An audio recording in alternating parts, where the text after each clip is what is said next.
in that context, because we have the so-called normative branch, which is based here at our headquarters in Nairobi. And then we have the operational branch, which actually means that we work in the field in 93 countries, where we have our presence in one way or another, where we implement specific projects focused on the different urban, city-related and sustainability-driven projects.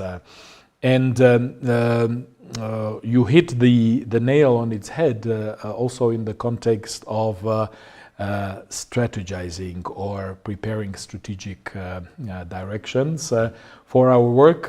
Our current strategic plan runs until the end of 2025, so we only have one last year left, and we are already in the middle of preparing our next strategic plan for 2026-2029. And this is a very exciting exercise, precisely because we need to have a fresh look at how we have been doing so far, what are the current challenges, and unfortunately we see that the global challenges are actually on the rise rather than on decline. So of course we have to adjust, adapt. So we are already working on that next strategic plan, which will define our work for the next period.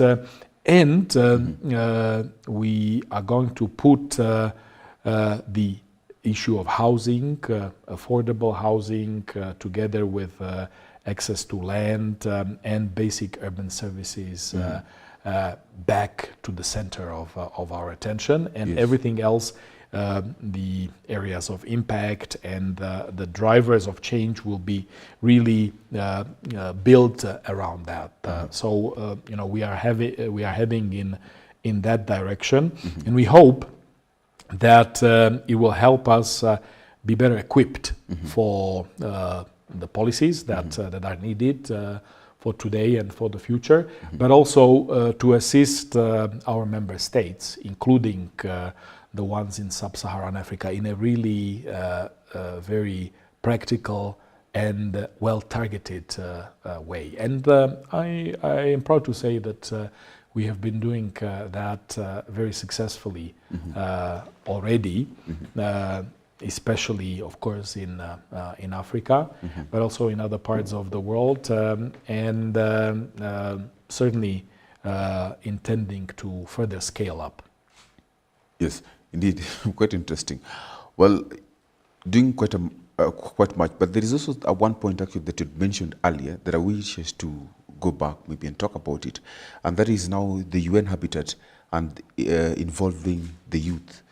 The UN Habitat and of course the youth, generally how it is empowering the youth, and we understand that the UN Habitat has been empowering the youth as participants in governance and of course the decision making processes related to urban development and of course SDGs.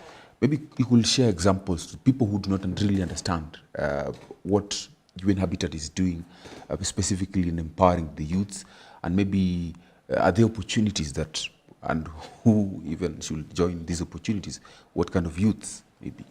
Exactly, and how we are achieving that necessary impact in this practical work. I am proud to call myself a youth champion. I have personally worked on youth-related issues already for many years, including in my previous professional career when I served as Balozi Slovakia, APA, the United Nations in New York, and you know, where we have really been putting the youth agenda at the center through the Youth 2030 UN strategy, through really prioritizing also the creation of a new office for youth affairs and many other things. And I have seen repeatedly the transformational power of empowering the youth.